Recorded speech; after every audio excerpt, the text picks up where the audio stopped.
नमस्कार, मैं हूं नीलू। तो देखिए, अमेरिका लगातार ईरान को धमकी देता रहा, लेकिन उस धमकी का कोई परिणाम निकलकर सामने नहीं आया। कहा यह गया कि अमेरिका को भी लगता है कि ईरान पर हमला करना अब तक की सबसे बड़ी भूल अमेरिका के लिए होगी। नमस्कार, मैं हूं नीलू। तो अमेरिका के राष्ट्रपति डोनाल्ड ट्रंप ने बार बार ईरान के खिलाफ सैन्य कार्रवाई की धमकी दी, लेकिन हुआ कुछ नहीं। वेनेजुएला के पूर्व राष्ट्रपति निकोलस मादुरो की गिरफ्तारी के बाद ट्रंप का हौसला काफी बुलंद था। उन्हें लग रहा था कि अब हर जगह फतह उनकी होगी, और ईरान को लेकर भी उन्होंने कई बयान इस दौरान दे डाले, मानो अब ईरान पर हमला होगा कि तब ईरान पर हमला होगा। लेकिन हुआ कुछ भी नहीं। अब तो खबर यह है कि अमेरिका के जो एयरक्राफ्ट थे या जिस तरह की तैनाती या अमेरिका की सैन्य कार्रवाई को लेकर तैयारी थी, वो सब अब धीरे धीरे खत्म हो रहे हैं। यानी उनके एयरक्राफ्ट अब लौटने शुरू हो गए हैं। आखिर ऐसा हुआ क्यों आखिर अमेरिका ने हमला नहीं किया ईरान पर? क्या वजह है इसके पीछे? सवाल अब यही उठ रहे हैं। और क्या आगे आने वाले दिनों में अमेरिका हमला कर सकता? अभी तो थोड़ी शांति है, लेकिन फिर भी विकल्प अमेरिका ने खुला रखा है ईरान को लेकर। आज बातचीत इसी पर होगी। तो ट्रंप के आक्रामक बयानों के बावजूद अमेरिकी सेना ने अभी तक मिडिल ईस्ट में कोई बड़ी तैनाती नहीं की है, और ना ही हमले की खुली तैयारी देखने को मिली है। यानी थोड़ा बहुत हमने देखा कि कुछ ऐसा देखने को मिला कि वहाँ कुछ एयरक्राफ्ट्स हो या जो कतर का एयरबेस है उसको तैयार रहने को कहा गया है, लेकिन जिस तरह से हमला होने से पहले किया जाता है उस तरह की किसी तरह की तैयारी नहीं थी, ऐसा एक्सपर्ट मानते हैं। अमेरिका के खाड़ी देश को सहयोगी भी ईरान पर हमले के लिए अपने बेस इस्तेमाल करवाने को लेकर बहुत ज्यादा उत्साहित नहीं दिखाई दिए, बल्कि वो तो ट्रंप को मनाते हुए दिखाई दिए कि देखिए, अगर हमला होगा तो फिर इसके परिणाम काफी घातक और गंभीर हो सकते हैं मिडिल ईस्ट में। और सिर्फ मिडिल ईस्ट में क्यों, इजराइल जो अमेरिका का सबसे बड़ा सहयोगी है, जिसको लेकर अमेरिका कई फैसले लेता है, वो भी यही कह रहा था कि अभी हमला नहीं किया जाए। ट्रंप भले ही सैन्य हस्तक्षेप की बात कर रहे हों, लेकिन इलाके में अमेरिकी सैन्य संसाधनों की स्थिति इस वक्त कमजोर है।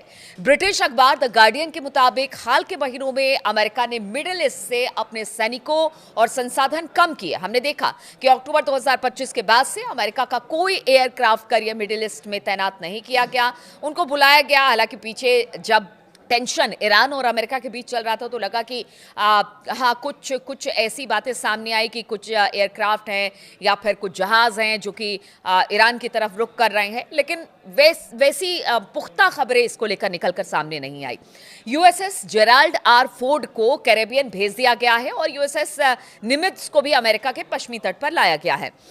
अगर ईरान हमला होता है ईरान पर, तो फिर अमेरिका को Qatar, Bahrain, Iraq, UAE, Oman या फिर सऊदी अरब जैसे देशों के एयरबेस का इस्तेमाल करने की अनुमति लेनी होगी। हालांकि देखिए, वो तैयार हो जाएंगे, लेकिन फिलहाल वो एक तरह से कह लीजिए कि हाथ उन्होंने खड़ा कर दिया है। साथ ही इन देशों और अमेरिकी ठिकानों को ईरान के जवाबी हमले से बचाना भी एक बड़ी चुनौती अमेरिका के सामने होगी, क्योंकि खुलकर ईरान ने कह दिया कि देखिए, हम पर हमला तो फिर आपके भी जितने एयरबेसेस हैं और आपकी जहां जहां पर तैनाती मिडिल ईस्ट में यानी अमेरिका की है, उसको भी अच्छी खासी चुनौती, यानी वहां पर भी बड़ा हमला होगा।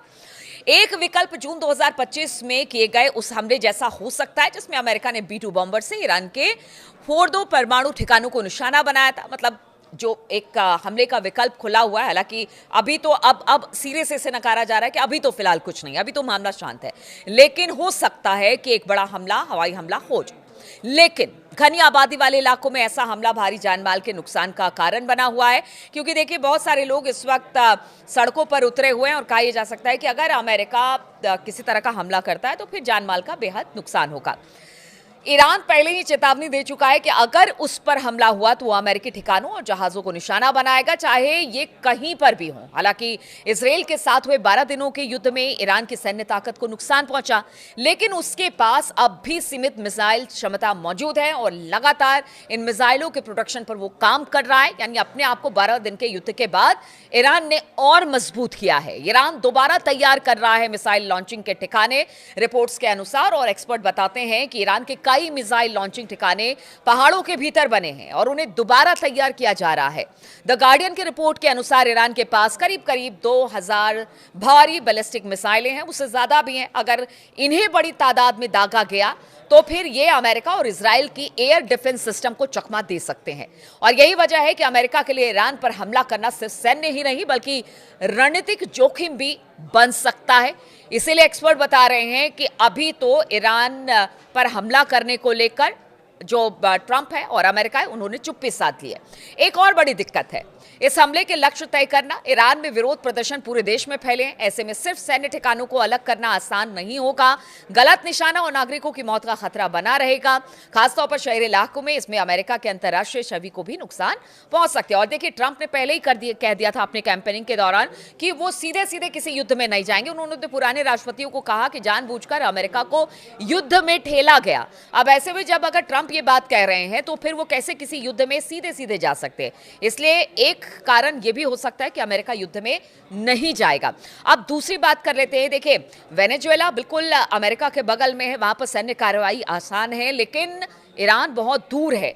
और देखिए, जमीन पर तो आप सेना भेजकर लड़ाई नहीं कर सकते। हाँ, हवाई हमले का विकल्प अब भी अमेरिका ने खुला रख रखा है, जिसको लेकर ईरान भी तैयार है। विशेषज्ञों का मानना है कि ऐसा हमला ईरानी सरकार को और मजबूत कर सकता है, क्योंकि वो इसे विदेशी दखल बताकर अपनी जनता को एकजुट कर सकता है। ईरान में अमेरिका के दखल का इतिहास 1953 के तख्तापलट तक जाता है। ऐसे में किसी भी हमले को ईरान की सरकार जनता के सामने पुराने जख्म उधेड़ने के तौर पर पेश कर सकती है। ईरान की सरकार सुरक्षा तंत्र भी संगठित और मजबूत है, और इसका परिणाम हमने देख लिया किस तरह से उन्होंने, जो कि लोग निकले थे सड़कों को, उस पूरे के पूरे मूवमेंट को ही दबा दिया। अभी हालात ठीक है, ये तो ट्रंप भी मान रहे हैं कि वहां के हालात ठीक है और पहले से बेहतर है। फांसी किसी को नहीं दी जा रही है, वहां पर किसी को मारा नहीं जा रहा है, इसलिए वो विचार करेंगे कि आगे क्या करना है। तो ये तमाम कारण है जिसकी वजह से अमेरिका को बैकफुट पर आना पड़ा, क्योंकि देखिए, इसमें सीधे सीधे हित अमेरिका का भी है। अगर अमेरिका हमला करता है ईरान पर तो फिर उसका खामियाजा कहते हैं कि अमेरिका को भी उठाना पड़ेगा, क्योंकि वेनेजुएला समझने की गलती ईरान को अमेरिका नहीं कर रहा है। इसलिए सिर्फ सैंक्शंस के जरिए, अभी भी जिस तरह से उन्होंने कहा कि देखिए 25% टैरिफ उन देशों पर लगाया जाएगा जो ईरान के साथ व्यापार करते हैं, तो सिर्फ सैंक्शंस लगाने की बात है या फिर आगे आने वाले दिनों में हमला भी हो सकता है, इस पर सबकी नजर है। लेकिन जानकार तो यही बताते हैं कि अमेरिका अगर ईरान पर हमला करता है तो वो अमेरिकी इतिहास में एक बड़ी गलती के तौर पर दर्ज किया जाएगा।